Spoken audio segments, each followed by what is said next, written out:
Hi friends, இன்றைக்கி என்ன recipe பார்க்க போகிறீங்கன்னு பார்த்தீங்கன்னா,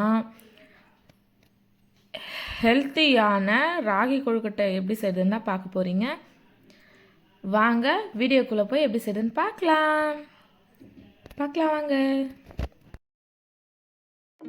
இப்போ நம்ம 250 கிராம் கேழ்வரகு மாவு எடுத்திருக்கோம். இது 4-5 பேர் சாப்பிடலாம். ஒரு 10 கொழுக்கட்டைக்கு மேலே வரும். இப்போ மாவை எடுத்து ஒரு பாத்திரத்தில் போட்டுக்கோங்க. போட்டுட்டு மாவுக்கு தேவையான அளவு உப்பு போட்டுக்கோங்க. உப்பு போட்டு நல்லா மாவு மிக்ஸ் ஆகிற மாதிரி கலந்து விடுங்க. மாவில் உப்பு மிக்ஸ் ஆகிற மாதிரி கலந்து விட்டுட்டு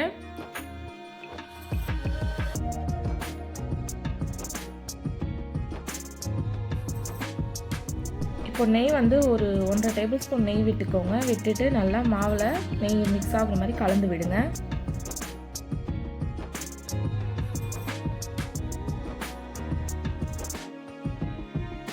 மாவில் எல்லாம் மிக்ஸ் பண்ணிவிட்டு தண்ணி நல்லா கொதிக்க வச்சுக்கணும்.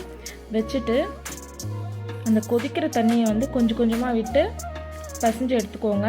கொஞ்சம் கொஞ்சமாக தான் விட்டு பிசையணும். ஒரேடியாக தண்ணி ஊற்றிட்டிங்கன்னா மாவு கரெக்டான பதத்துக்கு வராது. கொஞ்சம் கொஞ்சமாக ஊற்றி இந்த மாதிரி கரண்டிலே இது பண்ணிக்கோங்க. கை வச்சிடாதீங்க, கை சுட்டுடும். கொஞ்ச நேரம் சூடெல்லாம் ஆறினதுக்கப்புறம் கையிலே நல்லா பிசைஞ்சு ஊற வச்சுடுங்க. ஒரு மாவு 10 நிமிஷத்துலேருந்து 15 நிமிஷம் வரையும் ஊறட்டும். தனியாக மூடி வச்சுடுங்க. இப்போது நம்ம பூர்ணத்துக்கு ரெடி பண்ணிடலாம். பூர்ணத்துக்கு என்னென்ன பொருள் தேவைன்னு பார்த்துக்கோங்க. ஒரு அரை முடி தேங்காய் நான் துருவி வச்சுருக்கேன். 3 ஏலக்காய், ஒரு கைப்பிடி அளவுக்கு உடச்ச கடலை, 2 கைப்பிடி அளவுக்கு வேர்க்கடலையை வறுத்து தோல் உரித்து வச்சுருக்கேன். வெல்லம் ஒரு 200 கிராம் இருக்கும். இதுக்கு தேவையான பொருட்கள் இதுதான். இப்போ நம்ம இதை மிக்ஸி ஜாரில் அரைச்சிக்கணும். ஒரு பொருளாக சேர்த்து அரைச்சிட்டு வந்துடுங்க. இந்த கொழுக்கட்டை பார்த்திங்கன்னா கிட்ஸ்க்கு கூட ரொம்ப பிடிக்கும். இதில் சேர்த்துருக்க பொருள் எல்லாம் அந்த மாதிரி வேர்க்கடலை, உடச்ச கடலை, தேங்காய், வெல்லம், ஸ்வீட்டு. இந்த கொழுக்கட்டை பார்த்திங்கன்னா நம்ம கேழ்வரகு மாவில் செய்கிறதுனால ரொம்ப ரொம்ப ஹெல்த்தி. பெரியவங்களுக்கும் வயசானவங்களுக்கும் கூட ரொம்ப நல்லது. இது எல்லாருக்கும் செஞ்சு கொடுங்க வீட்டில். நீங்கள்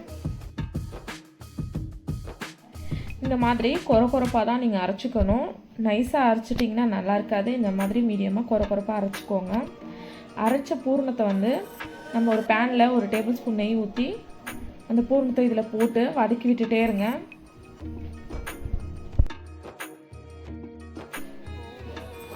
கொஞ்சமாக இதில் பால் சேர்த்துக்கோங்க.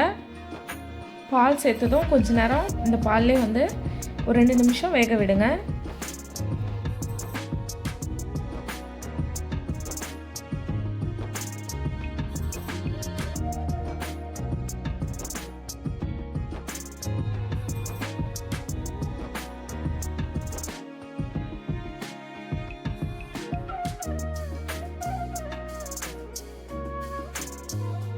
நல்லா இந்த மாதிரி கலந்து விட்டுட்டே இருங்க.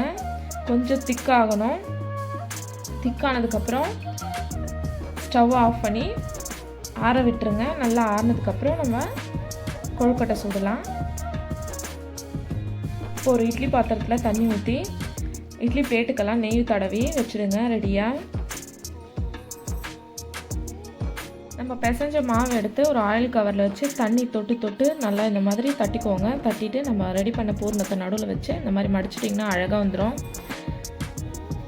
இந்த மாதிரி எல்லாத்தையும் ரெடி பண்ணி இட்லி பாத்திரத்தில் ஒரே பிளேட்டில் வச்சுருக்கேன் நான். நீங்கள் இன்னொரு பிளேட்டை வச்சு கூட வச்சுக்கலாம். ஸ்டவ் பற்ற வச்சு வச்சுடுங்க. கரெக்டாக 15 நிமிஷம் கொழுக்கட்டை ரெடி ஆகிடும். சூடாக ஆவி பறக்க கேழ்வரகு கொழுக்கட்டை ரெடி ஆகிடுச்சு. நான் சாப்பிட போகிறேன். நீங்களும் வீட்டில் இந்த மாதிரி செஞ்சு கொடுங்க. உங்கள் வீட்டில் எல்லாருக்கும் எப்படின்றதுன்னு எனக்கு மறக்காமல் கமெண்ட் பண்ணி சொல்லுங்கள். அந்த வீடியோ உங்களுக்கு பிடிச்சிருக்கும்னு நினைக்கிறேன். எல்லோரும் மறக்காமல் செஞ்சு பாருங்கள். வீடியோ பிடிச்சிருந்தா லைக் பண்ணுங்கள், ஷேர் பண்ணுங்கள், கமெண்ட் பண்ணுங்கள். மறக்காமல் நம்ம சேனலை சப்ஸ்கிரைப் பண்ணி வச்சுக்கோங்க. நான் இன்னொரு இன்ட்ரெஸ்டிங்கான விளாகோட நான் நாளைக்கு உங்களுக்கு பார்க்குறேன். தேங்க்யூ, பாய்.